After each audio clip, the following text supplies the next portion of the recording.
Friends, शिक्षा समाचार के यूट्यूब चैनल पर एक बार पुनः आप सबका हार्दिक स्वागत। आज हम अधीनस्थ बोर्ड द्वारा जारी एक विज्ञापन जिसमें संविदा आधारित नर्स भर्ती के लिए आवेदन मांगे गए हैं, तो आज हम उस वीडियो में संविदा आधारित जो भर्ती निकली उसकी आवेदन तिथि, आवेदन प्रक्रिया, आवश्यक दस्तावेज, पात्रता, शुल्क, सिलेबस एवं सिलेक्शन प्रोसेस सहित सारी जानकारी की चर्चा करेंगे। तो वीडियो को शुरू करने से पहले यदि आप हमारे चैनल पे नए हैं तो चैनल को सब्सक्राइब अवश्य कर लें तथा बेल आइकन दबा दें ताकि प्रत्येक नए वीडियो का नोटिफिकेशन आपको सबसे पहले और जल्दी मिल सके तथा आप उस योजना या भर्ती से संबंधित जानकारी जुटा सके। तो चलते हैं वीडियो की ओर। राजस्थान कर्मचारी चयन बोर्ड द्वारा 6 जुलाई यानी परसों एक संविदा आधारित नर्स भर्ती निकाली है 2023, जिसमें अनुसूचित क्षेत्र मतलब नॉन टीएसपी, गैर अनुसूचित के 1400 और अनुसूचित क्षेत्र के 188 कुल 1588 पदों के लिए आवेदन मांगे गए हैं, जिसमें उक्त पद पूर्ण रूप से संविदा आधारित पद है, कॉन्ट्रैक्ट बेस और तथा राज्य सरकार के निर्देशों के अनुसार यह पद केवल 1 वर्ष या फिर इसकी अवधि बढ़ा भी सकते हैं। अब ऑनलाइन आवेदन की प्रक्रिया देखें तो ऑनलाइन एप्लीकेशन फॉर्म लिए जाएंगे जो आप एसएसओ या अधीनस्थ बोर्ड की जो वेबसाइट है rsmssb.rajasthan.government.in के माध्यम से भर सकते हैं। इसमें रिजर्व्ड कैटेगरी, ओटीआर समेत जो प्रक्रिया है उसके लिए हमने अलग से वीडियो बना लिया है। आप ओटीआर को सावधानी पूर्वक भरें क्योंकि ओटीआर बाद में चेंज नहीं हो सकता, इसमें करेक्शन किसी भी तरह से नहीं होगा, इसलिए ओटीआर में कैटेगरी रिजर्व्ड या अनरिजर्व्ड, यदि आप जनरल कैटेगरी से हैं तो आप अनरिजर्व्ड रखें, वरना बाकी जो भी आपकी कैटेगरी है उसके लिए आप रिजर्व्ड सेलेक्ट करें। आगे देखते हैं। अभ्यर्थी एक बार ये पंजीकरण शुल्क जमा करवाने हेतु अन्य किसी अन्य पोर्टल अथवा सुविधा का उपयोग नहीं करें। आपको एसएसओ या अधीनस्थ बोर्ड से ही फॉर्म भरना है, आप अन्य किसी भी पोर्टल का यूज न लें। आवेदक को ऑनलाइन आवेदन करने के पश्चात ऑनलाइन आवेदन पत्र क्रमांक आवश्यक रूप से प्राप्त होगा। यदि आवेदन पत्र क्रमांक अंकित या प्राप्त नहीं हुआ है तो आपका आवेदन पत्र स्वीकार नहीं माना जाएगा। आवेदन पत्र के प्रीव्यू को आवेदन का सबमिट होना नहीं माना जाए। जब आप ऑनलाइन आवेदन भरेंगे तो लास्ट में पूरा भरने के बाद आपको प्रीव्यू दिखाएगा, उसके बाद आपको सबमिट करना है, उसके बाद फीस भरनी है, तब ही माना जाएगा। कोई शिकायत हो तो अधीनस्थ बोर्ड ने हेल्पलाइन नंबर जारी किए हैं, आप उस पर संपर्क कर सकते हैं। इसके अलावा आप हमारे टेलीग्राम चैनल से भी ज्वाइन कर सकते हैं। आप टेलीग्राम पर शिक्षा समाचार नाम लिख के सर्च कीजिए, हमारा चैनल मिलेगा, वीडियो के डिस्क्रिप्शन में भी आपको लिंक मिलेगी। आवेदन एवं परीक्षा शुल्क की बात करें, सामान्य वर्ग में क्रिमिनल श्रेणी के लिए 700 रुपए, SC ST और नॉन क्रिमिनल के लिए 400 रुपए और जो दिव्यांगजन आवेदक है उनके लिए भी 400 रुपए फीस निर्धारित की गई है। जो राजस्थान राज्य से बाहर के हैं उनको लिए जनरल के समान यानी 600 रुपए फीस देनी पड़ेगी। संविदा नर्स के लिए रिक्त पदों का वर्गवार आरक्षण, मतलब आरक्षण किस प्रकार है। गैर अनुसूचित क्षेत्र नॉन टीएसपी, नॉन टीएसपी में बात करें तो कुल 1400 पद है, उसमें से जनरल के लिए सामान्य 254, महिला 204, 40 विधवा और 10 परित्यक्ता यानी तलाकशुदा। अनुसूचित जाति में 111 सामान्य, 90 महिला, 17 विधवा, 4 तलाकशुदा। उसी प्रकार अनुसूचित जनजाति में 83 है सामान्य, 67 महिला के लिए, यह जो सामान्य है पुरुष वर्ग का है, इसका विशेष ध्यान रखें, 13 विधवा और 3 तलाकशुदा। अन्य पिछड़ा वर्ग में 145 सामान्य, 117 महिला, 23 विधवा और 5 तलाकशुदा। इसी प्रकार अति पिछड़ा वर्ग में 35-28, आर्थिक रूप से कमजोर वर्ग यानी ईडब्ल्यूएस में 70-56 और 12 जिले के जो शहरी आदिम जनजाति है उनके लिए 3-3 पद है, जिसमें पुरुष के लिए भी 3 और महिला के भी 3। अब क्षैतिज आरक्षण की बात करें तो इन्होंने आरक्षणवार विशेष योग्यजन भूतपूर्व सैनिक के लिए भी अलग अलग पद निर्धारित किए हैं, जिसका मैं आपको डिस्क्रिप्शन में इस विज्ञप्ति की लिंक या पीडीएफ डाल दूंगा, आप वहां से डिटेल विज्ञप्ति को देख लें। अब टीएसपी क्षेत्र की बात करें तो कुल 188 पद है, जिसमें क्षैतिज आरक्षण है, सामान्य, जनरल, अनुसूचित जाति और जनजाति, SC ST और जनरल के पोस्टों का वर्गीकरण है। अनुसूचित क्षेत्र में वहां के स्थानीय निवासी जो टीएसपी क्षेत्र से संबंधित रखते हैं वो ही आवेदन कर सकते हैं। उत्कृष्ट खिलाड़ी का एक प्रावधान दिया हुआ है इसमें, जिसमें अगर आप निम्न खेल या निम्न समिति संस्था से आप खेल चुके हो, आपके पास उसका प्रमाण पत्र है, तो आपको आरक्षण का लाभ मिलेगा। जिसमें ओलंपिक गेम्स जो ग्रीष्मकालीन, एशियन गेम्स, दक्षिण एशियन गेम्स जो सामान्य सेफ गेम्स के रूप में जाने जाते हैं, राष्ट्रमंडल गेम्स, विश्व कप या विश्व चैंपियन, एशियन चैंपियन, अंतरराष्ट्रीय स्कूल गेम्स चैंपियनशिप और एशियन स्कूल गेम्स या चैंपियनशिप में अगर आप भाग ले चुके हो और आपके पास उसका प्रमाण पत्र है, तो आप उस में आरक्षण का लाभ ले सकते हो। इसके अलावा आप school games federation of India, Indian Olympic association या इससे संबंध national sport federation, association of India, university द्वारा आयोजित जो भी खेलकूद प्रतियोगिता में आप टीम के रूप में या व्यक्ति से आपने अगर भाग लिया है और आपके पास उसका प्रमाण पत्र है, तो भी आप आरक्षण का लाभ ले सकते हो। दिव्यांगजन के लिए बात करें तो राजस्थान दिव्यांगजन अधिकार नियम 2018 के नियम 6 के उप नियम 2 के अंतर्गत गठित समिति की बैठक दिनांक 21/6/2022 एवं आदेश दिनांक 30/6/2022 के अनुसार निम्नलिखित 4 श्रेणी को 4% आरक्षण दिया गया है। मतलब इसमें विशेष जो पद है उसका 4% दिव्यांगजन के लिए दिया गया है, जिसमें एक तो LV लो डिवीजन कम दिखाई दे रहा, LD या CP जिसमें 1 leg, cerebral palsy, labral sclerosis, dwarfism या एसिड अटैक विक्टिम्स। मतलब इसमें लोकोमोटिव या लंगड़े की बात करें तो उसका अगर आपके पास सर्टिफिकेट या आप उससे ग्रसित है तो आपको उस आरक्षण का लाभ मिलेगा। इसके अलावा स्पेसिफिक लर्निंग डिसेबिलिटी या mental illness, multiple disability from amongst person under clauses 1 and 3, multiple disability के जो 18 नियम है उसमें 1 एवं 3 से आप संबंधित है तो आपको 4% आरक्षण का लाभ मिलेगा। वेतनमान की बात करें तो 18,900 रुपए प्रति माह मानदेय होगा। इसमें न कोई प्रोबेशन है न कोई पेमेंट बढ़ने का चांस है। यह जो फिक्स है 18,900 रुपए, आज लगते हो तो भी आपको इतने ही मिलेंगे। आपको 5 साल तक संविदा में रखते हैं तब तक भी ये इतना ही मिलेगा जब तक आपका स्थायीकरण नहीं होता है। आगे पात्रता एवं शैक्षणिक योग्यता की बात करें तो आप GNM कोर्स या इससे संबंधित जो इसकी समान पात्रता रखता हो, GNM से समान पात्रता रखने वाला कोई भी कोर्स, उसके साथ आप RNC राजस्थान नर्सिंग काउंसिल में रजिस्ट्रेशन आपका हुआ होना चाहिए।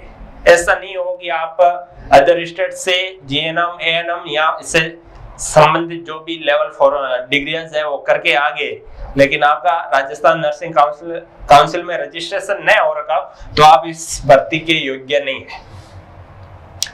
शैक्षिक योग्यता आवेदन की अंतिम तिथि से पूर्व तक अर्जित करना अनिवार्य है। आवेदन की अंतिम तिथि के पश्चात अर्जित योग्यता मान्य नहीं होगी।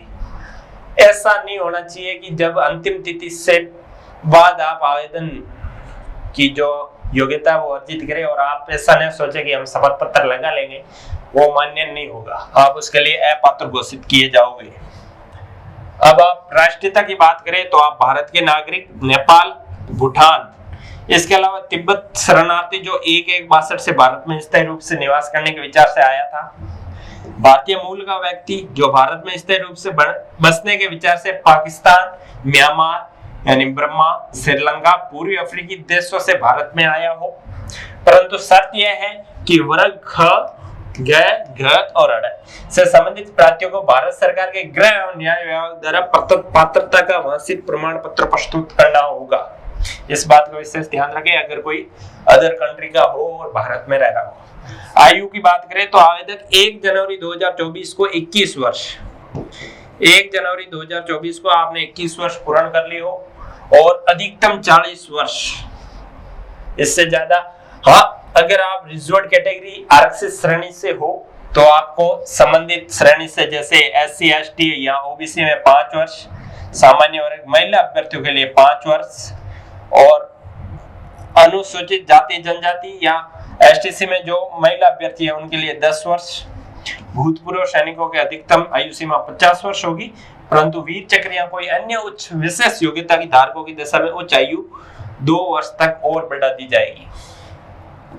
भूतपूर्व सैनिकों की जो आयु का रियायत है उसमें 17/4/2018 और 22/12/2020 को 2 प्रपत्र जारी हुए थे। उसके अनुसार उनको अधिकतम आयु में छूट मिलेगी। विधवा एवं विच्छिन्न विवाह महिलाओं के मामले में अधिकतम कोई आयु सीमा नहीं होगी। सेवानिवृत्ति आयु से मतलब 60 साल से वो कम होनी चाहिए, चाहे 59 साल की हो तो भी वो आवेदन कर सकती है। और राजस्थान दिव्यांगजन अधिकार मतलब दिव्यांग है उनको 5 वर्ष अधिकतम आयु में छूट दी जाएगी। विवाह पंजीयन की बात करें, अगर कोई विवाहित महिला या विवाहित पुरुष आवेदन कर रहा है तो उसका विवाह पंजीयन करवाया जाना अनिवार्य होगा। अगर उनके पास मैरिज सर्टिफिकेट नहीं है तो अपात्र घोषित किए जाएंगे। अब परीक्षा शुल्क जमा कराने या ऑनलाइन आवेदन पत्र भरने की अवधि, आवेदन कल से स्टार्ट हो रहे हैं तथा अंतिम तिथि क्या है, तो हम बात करें तो आवेदन 10 जुलाई 2023 से 8 अगस्त 2023 को रात्रि 11:59 तक भरे जाएंगे। समय दिनांक का विशेष ध्यान रखें। 10 जुलाई से आवेदन स्टार्ट होने वाले हैं तो आप पहले ही फॉर्म भर ले, अंतिम तिथि तक इंतजार नहीं करें, क्योंकि कई बार ऐसा होता है कि अंतिम तिथि से 5-6 दिन पहले तक वेबसाइट बंद हो जाती है, वेबसाइट चलती ही नहीं है, तो उस समय आपको परेशानियों का सामना करना पड़ता है। इसलिए आप 10 जुलाई से ही अपने फॉर्म भर ले, वेबसाइट चालू होते ही।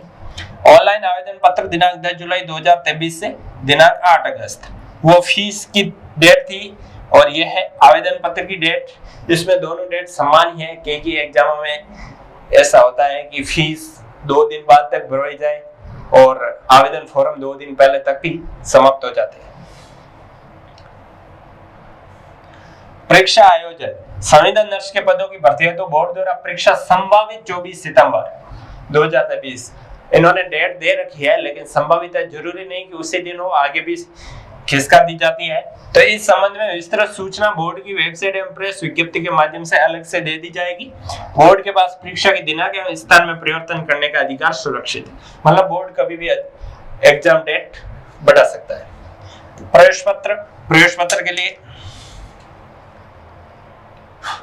प्रवेश पत्र अपन को बोर्ड की वेबसाइट पे फिर जो एग्जाम डेट होगी उससे 10 दिन के आसपास पहले, 1 सप्ताह पहले अपन को इसकी सूचना मिल जाएगी तथा एसएसओ के माध्यम से हम प्रवेश पत्र डाउनलोड कर सकते हैं। कोई एनओसी की बात करें तो सभी आवेदक जो पहले से ही सरकारी नौकरी में है या सरकारी उपक्रमों में नियुक्त है, संविदा आधारित किसी भी भर्ती में वो मतलब सरकार से मानदेय लेता हो, तो उस स्थिति में उसे एनओसी या पूर्व में उस विभाग से लेके सूचना लेके आना जरूरी होगा। नियुक्ति की अयोग्यताएं, मतलब आपको किस स्थिति में अयोग्य करार दिया जा सकता है। किसी भी ऐसे पुरुष आवेदक को जिसकी 1 से अधिक जीवित पत्नी हो, चयनित किए जाने या नियुक्ति के लिए पात्र नहीं माना जाएगा। किसी आवेदक को इस नियम की कार्रवाई से छूट दी जा सकती है यदि सरकार संतुष्ट हो, यदि उसके पास विशेष अधिकार है, विशेष आधार है 1 से अधिक जीवित पत्नी रखने का, तो उसमें उसको छूट दी जा सकती है, लेकिन वो नॉर्मल स्थिति में वो अपात्र है। किसी भी ऐसी महिला आवेदक को जिसने उस पुरुष से विवाह किया है जिसके पहले से जीवित पत्नी हो, उसे भी अपात्र माना जाएगा। कोई भी विवाहित आवेदक सेवा में नियुक्ति करने के लिए पात्र नहीं होगा यदि उसने अपने विवाह के समय कोई दहेज लिया हो। अगर आपने दहेज लिया है, इसकी सूचना अगर डॉक्यूमेंट वेरिफिकेशन अधिकारी के पास जाएगी तो वो आपको अपात्र घोषित कर देंगे। ऐसा कोई अभ्यर्थी जिसके 1/6/2002 या उसके पश्चात 2 से अधिक बच्चे हो तो वो भी अपात्र माना जाएगा।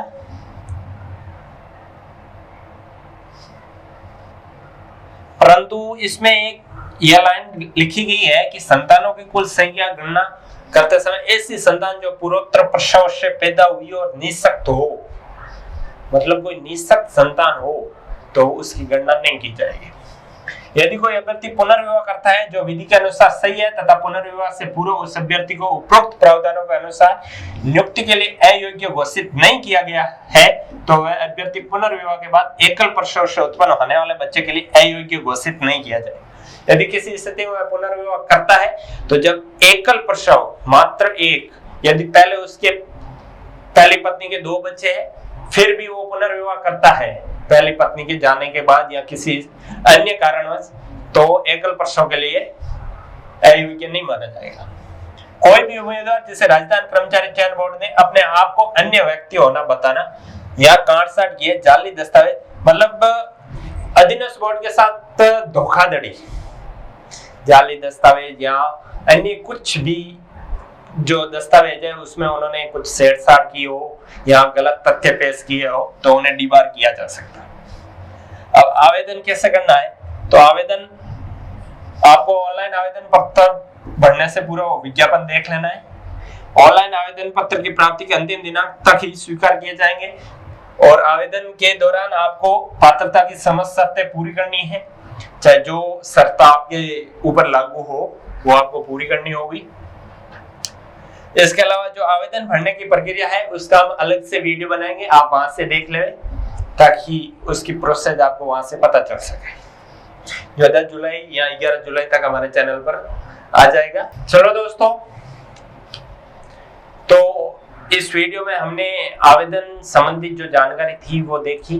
अगले वीडियो में हम आवेदन प्रक्रिया और जो सिलेबस है उसके बारे में चर्चा करने वाले हैं, तो वीडियो को पूरा देखें, अच्छा लगे तो लाइक शेयर करें तथा अपने उन दोस्तों के साथ जरूर शेयर करें जिन्होंने एएनएम एवं जीएनएम या उससे संबंधित डिग्रियां कर रखी हो, ताकि वो भी आवेदन कर सके।